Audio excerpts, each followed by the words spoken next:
teorish dhe misteresh.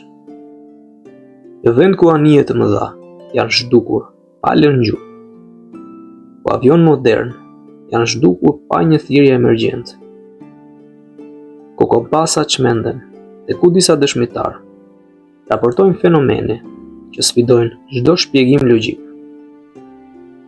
Ky vend njihet si Trekëndshi i Bermudës.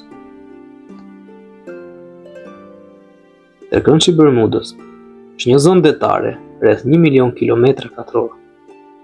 Por kufit e tij nuk janë zyrtar. Linjat imagjinare që e formojnë janë Miami, Florida, ishujt Bermuda dhe Porto Rico.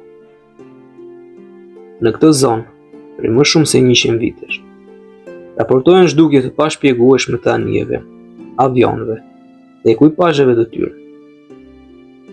Megjithatë, çfarë bën kaq të veçantë këtë trekëndsh? Nuk ka male, nuk ka shpella sekrete, nuk ka struktura të dukshme, por ka forca natyrore dhe ndoshta forca të tjera që nuk i kuptoj mendi. Rastet e frikshme të zhdukjesh është fludurimi 19, rasti më i famshëm. 5 avion ushtarak amerikan nisën një fluturim stërvitor në 5 dhjetor 1945. Komandanti i skuadrës raportoi: kompasa nuk po funksionoj. Nuk e dim ku jemi. Pastaj heshtje. Avionët u zhdukën një nga një. Ekipi i shpëtimit dërgoi një avion tjetër. Edhe ai u zhduk.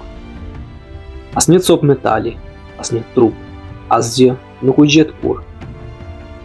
Ky incident ronditi botën dhe ngriti pyetjen: si mund të zhduken 6 avion një herësh në një zonë relativisht të vogël? Në vitin 1918, anija gjigande amerikane u zhduk papritur më shumë se 300 njerëz në bot. Asnjë thirrje emergjence, asnjë rënoj, asnjë shpjegim. Një nga zhdukjet më të mëdha detare në historinë amerikane.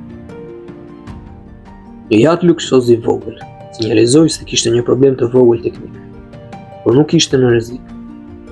Roja bregdetare mbriti pas 19 minutash, por varka ishte zhdukur. Jo valë të mëdha, jo stui, jo shenja. Një zhdukje e pastër. Stuhit që shfaqen nga hiç. Pilotë të ndryshëm kanë raportuar mjegull elektrike, drita të gjelbra në horizont. Val 20-30 metra të larta që shfaqen pa pik. Ato drita, ajo mjegull, ato val janë parë vetëm në këtë zonë.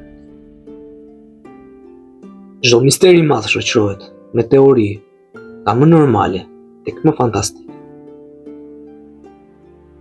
Anomalia magnetike në 3 zona të tokës. Kompasi tregon drejtimin e vërtet të veriut, jo atë magnetik.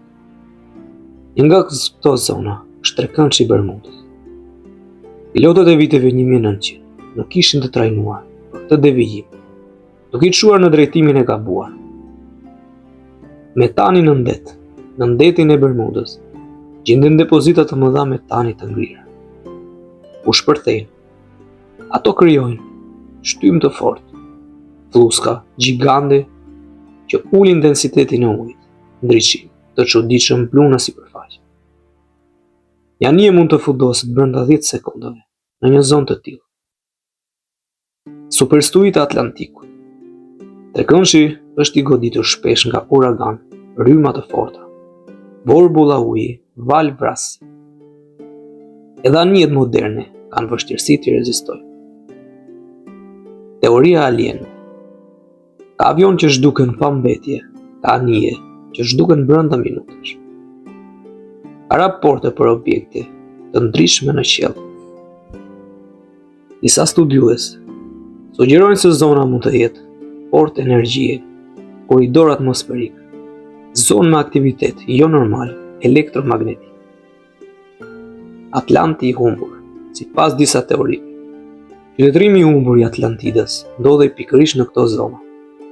Disa mendojnë se energjia antike të këtij qytetërimi ndikojnë ende në navigimin modern. Shkenca moderne janë më të rezervuar ndaj misterit. Ata thonë se një kombinim faktorësh natyror, not ekstrem, gabime njerëzore dhe teknologji të kufizuar të shekullit 20 kanë krijuar mitin e trekëndshëm.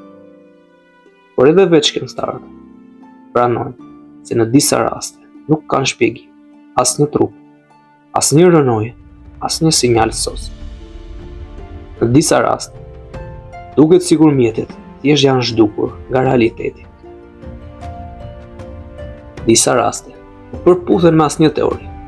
Avion modern, GPS zhduken pa gjuhë, kompjutra, navigimi, piket në mënyrë të pashpjegueshme.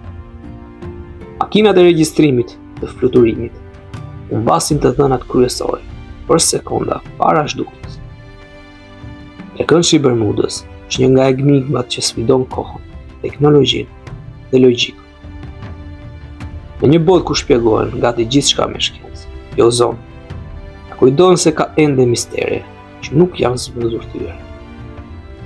A është thjesht natyrë pa parashikueshme? A janë forca të padukshme? Apo ndoshta është një kombinim i gjërave që akoma nuk i kuptojmë? Misteri vazhdon. Dhe trekëndshi i Bermudës mbetet një prej vendeve më enigmatike të planetit tonë.